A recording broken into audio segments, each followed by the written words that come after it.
So section 7 of your artist development plan is about image. Developing a clear and consistent image for the artist. When you look at pictures like this, does it give you a certain thought in your mind? Good, bad, or ugly? And you start thinking about this type of image for an artist. Okay. I don't know if it's your style, but it is a style, right? What about the hair guy? Okay, there's an image. There's an image. There's an image. You think this is a heavy metal band? No. This looks more like a potential country band. And so your image has got to be reflected in the way you look, the way you dress, the way your hair is combed, potentially, the costumes that you wear. What's the image of the artist? They say a picture paints 1,000 words. Well, how are customers going to pick what to listen to? Have you ever gone to a record store and selected an album of an artist that you never heard of? And why did you select it? Because something about the image drew you to it. So think of any artist out there. You can think of image, right? Lady Gaga, there's an image, right? Boom, instantly. Beyonce, instant. You can think about what type the artist is. The Grateful Dead, image. Kiss, image. Think about the image of every artist out there, and if it crosses into another artist, it starts to get confusing. And the more they get crossed into the same group, then you get, oh yeah, that's one of those hair bands. So you need to identify your image. Be descriptive. You're setting up your brand at this point. So you want to be able to describe your brand without looking at it. Describe it. So what type of artist is this? If you were to close your eyes and imagine them on stage, describe what they look like or the style of music that they're putting across, because that's a part of their brand. Their image and their brand, it all comes together when you're showing consistency. And fans want consistency. They want to know that they're buying this certain style of music, and they want to be a part of that. So if you change it, you're going to confuse your audience. And that's the kiss of death. Don't confuse the audience. Now, there'll be a point, and I might be addressing this in a few seconds, but there'll be a point where you might think about crossover. Mm-hmm. And I think of an artist like Taylor Swift. She started off as a young country artist, and now she's topping the pop charts. So she's crossed over.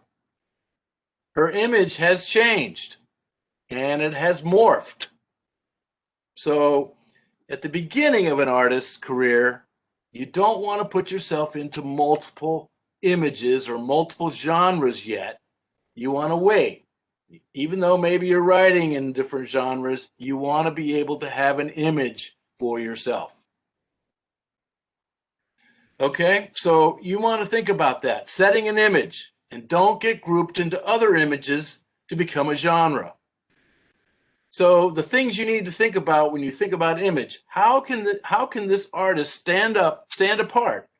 So no matter where you look on a wall, you can say, oh, I know that artist. Okay, so sometimes it's a look of the facial shot. Maybe it's a group shot. Maybe it's the way it looks. These are things that just have to be considered when you're putting out your brand. Now, the same thing happens when you put out your products. So on your t-shirt, you're going to have maybe a picture of the artist. Same type of image. On your album cover, your logo should reflect the style of image that it is. So how are you going to work on image? Is everyone in the group going to go with the same idea? Right from the beginning, Artists must weave consistency throughout their whole promotional campaign. Start with the niche of the music that they're in. I remember talking with Freddie Salem. He was in a band called the Outlaws. And Freddie Salem is more of a hard rock guitar player.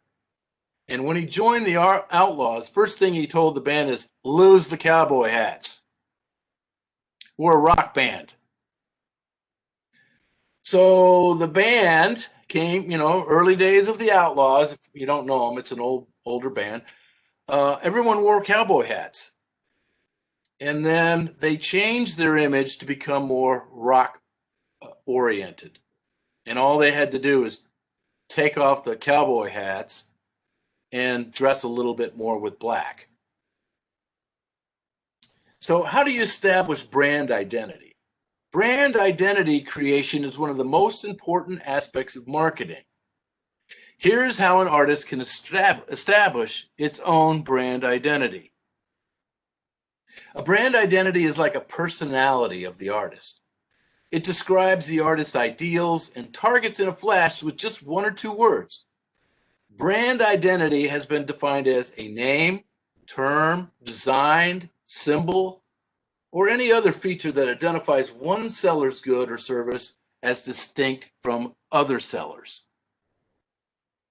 The legal term for brand is trademark. A brand may identify one item, a family of items, or all the items of that seller. If used for the firm as a whole, the preferred term is trade name. A brand identity is usually a unique and visually appealing combination of a brand name, a related tagline, an emblem, or a symbol with specific design, colors, and fonts to suit the artist's identity and preferences of the artist's prospective customer base. Here's how an artist's brand identity is established. So first of all, you got to be able to think about creating your brand identity. Once the process of establishing the company begins, the artist needs to answer some basic management questions. What are the artist's goals? What are the strategies of the artist to reach the goal? What is the nature of prospective market that might help the artist achieve its goal? These questions might seem irrelevant to a layman, but to an artist promoter or manager, these very important questions help to strategize the brand identity of the artist. So, back to selecting a good name. It's essential to go through the artist's product line or services in order to come up with a fitting brand name. Ideally, the brand name should easily help the customers identify a product of the artist. It is suggested that the brand name should be short and easy to read and write. The font selected for the brand name should not be flowery and illegible. The basic idea is to help the fan customers relate to the particular product by just reading the brand name. Coming up with a logo. Mr. Latimer, Yes. I have a question about brand. Yep. I just made my brand name. I just want to hear your opinion of it. It's called Zach in the Box. So it's spelled ZACINDABOX. I love it. And each letter is in the new word is capitalized. I love it. I think it's good. Thanks. Zach in the Box. And it's got a nice flow off the tongue. Yeah, good job. Thanks. And I assume it's available, so you don't need to worry. I've never heard of it like Oh, that. I did. I looked it up on that that search for that national search or whatever. I didn't see anything for it. Grab it. Now, I would also, when you're at it, and we talked about this before, but I would do this, grab it everywhere. Grab the URL, come up with a name like that for your Facebook and your Twitter and all the other social media sites and grab it. Now, how are you going to write it as a one word? You're going to put underscores in there or dashes? I didn't plan on it.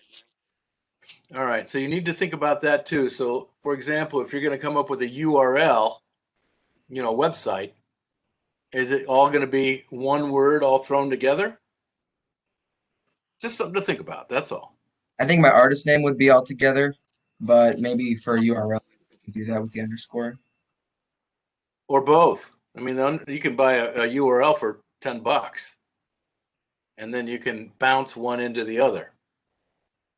But if you were going to describe this on stage, let's say you're performing on stage, and someone says, "Hey, what's your website?" Mm-hmm. How are you going to tell them? That's what I mean. So if you're going to say underscore every time you're going to a different word, it could get confusing. Okay? So just be aware when you're using multiple words like that, you're going to need to have a way that you can tell someone how to reach you through your website. Okay. All right?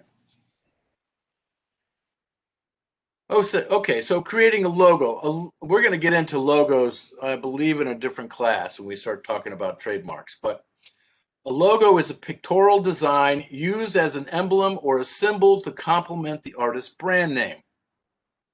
Marketing experts state that logos have a better recall value compared to any other components of branding.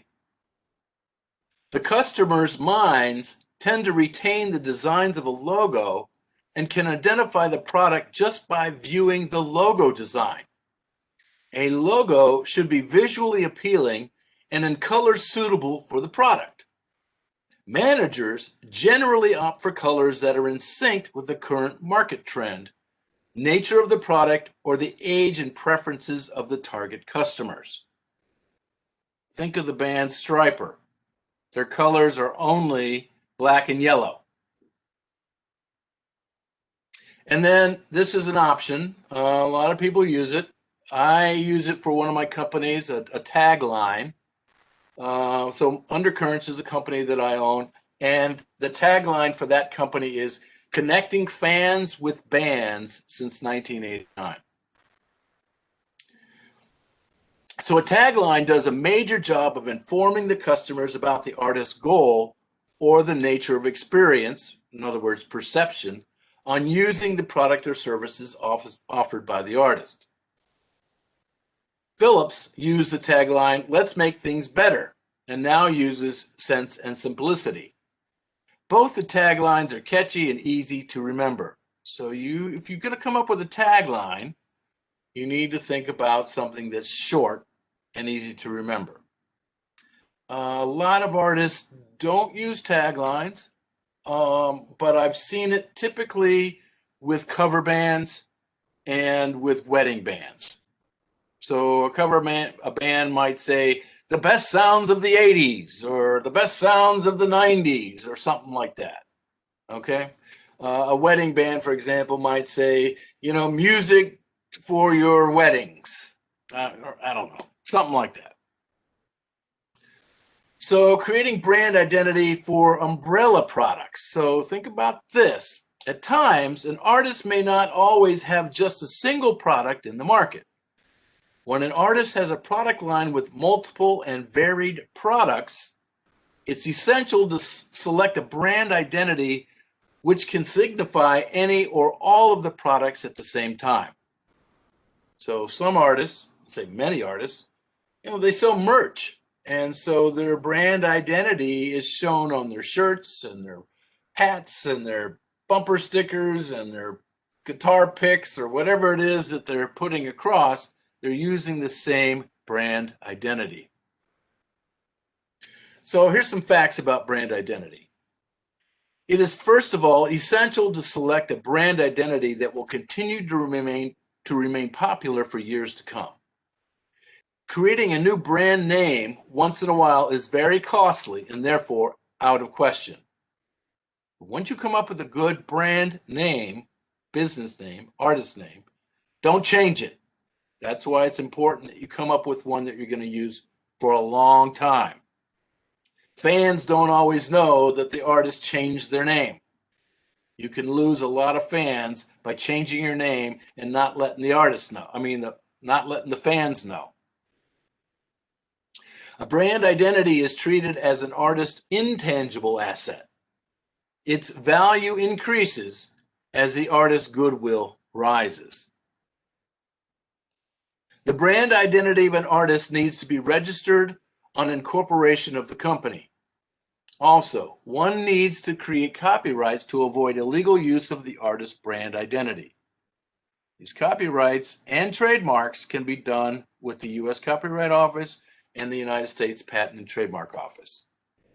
You can also do this with the state of Ohio, but since you guys are thinking universal and not state, it's not necessary.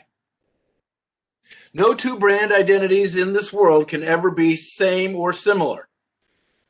Brand names are meant to be unique. There are competitors trying to vie for an artist's customers by creating brand names that sound familiar. However, this is treated as illegal and can attract some heavy monetary penalties. I also want to warn you about trying to be cutesy about the spelling of the name. That's fine, but if you're trying to come up with a name that an artist already has just by spelling it different, it's not going to work. So you got to be able to, when you're coming up with a good artist name, when you pronounce that name, it can't be similar to an other artist name when you pronounce it. Some brand names have become so popular in their own right that they have become associated with the name of the product. Think of some of the major artists out there. You already know what they're doing just by speaking their name. Okay, tips for brand building. One of the first steps in brand building is belief in the artist and what they stand for.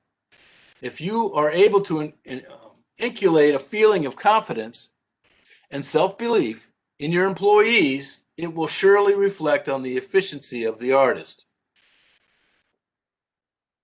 Taking steps for building your brand alone may not alone bring results, so it's important that you measure and monitor the level of progress. Various organizations are content with developing effective plans, but it's important to ensure that what is written on paper is put to action. Monitoring your brand building activity also helps you to get feedback from your employees about what they think is working for them and what steps can be taken to improve the project. And I'm using the word employees here because you might be hiring people, but then you might be collaborating with people and you might have some partners. I'm just using the word employees. Your brand building strategy should be focused on creating a unique identity for yourself. There are various artists that simply alter the name of a successful brand to make their presence felt in the market. And more often than not, this strategy boomerangs as customers are skeptical about the name or perceive it to be counterfeit. It is important, therefore, that you think creatively and put an effort to differentiate your brand from others. Brand building is carried out to create a positive perception of the artist in the minds of customers, but some artists go into overdrive while trying to create a good image of their brand. The crucial point here is relevancy. Every product is aimed at a particular market, and it's important that you keep your target audience in mind. Brand management is an important strategy for every artist, and it can really determine its future prospects. Today, there are a lot of artists which are synonymous with their brands, and their prime reason behind this is their ability to manage their brands effectively. In today's fiercely competitive market, artists are known by their brands. With the advent of social media, new avenues of brand management are available to artists, and today there is an increased interaction between consumers and artists. Several researchers who have followed the right way of brand management have stressed on the need for investing time, effort, and capital to create a unique identity for itself.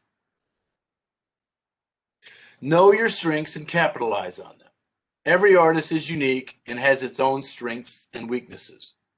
It is very important for a brand to know its strengths the quality that sets it apart from others. Rather than embarking on a holistic approach toward brand management, an artist should pitch its products in such a manner that it reflects the artist's outlook. When we get into the marketing plan, you're going to identify the SWOT, and that is strengths, weaknesses, opportunities, and threats. So when you're talking about your strengths, you need to think about the strength of your brand. And then deliver on your promises. It is very important that you deliver on what you promise to your customers. Advertisements, marketing campaigns, and promotions would be of no good use if your product is not up to the expectations. It takes a lot of time for an artist to build a brand, and leniency on your part can seriously hamper all the efforts. It's important that you, as an artist, stay true to your word and deliver quality products to your customers. Once again, there's that word, quality. Be consistent with your quality. One of the biggest mistakes that artists make is taking their customers for granted. A brand which has created a niche for itself can't rest on its past laurels to sustain in the marketplace. It has to ensure that the quality of its products does not deteriorate over the years. Just remember this, customers come one at a time. You can lose them multiples at a time. And that's usually when an artist is perceived as being fake. If that's the case, you can lose a whole bunch of fans and customers all at once. They all come one at a time. Okay, as an artist, you have to always keep in mind that the world does not need to fall in place with your brand. Rather, you need to be innovative by gauging the mood of your customers and consumers by changing trends in your domain. For a brand to be respected, the after-sales experience of a customer is vital. Most artists spend a fortune on promoting their product and getting new customers on board, but fail miserably when it comes to after-sales experiences. Retaining customers is important as acquiring them, and even today, people have the power to hail or harm an artist through word-of-mouth feedback. That wraps it up on the image. Are there questions that I can help you with?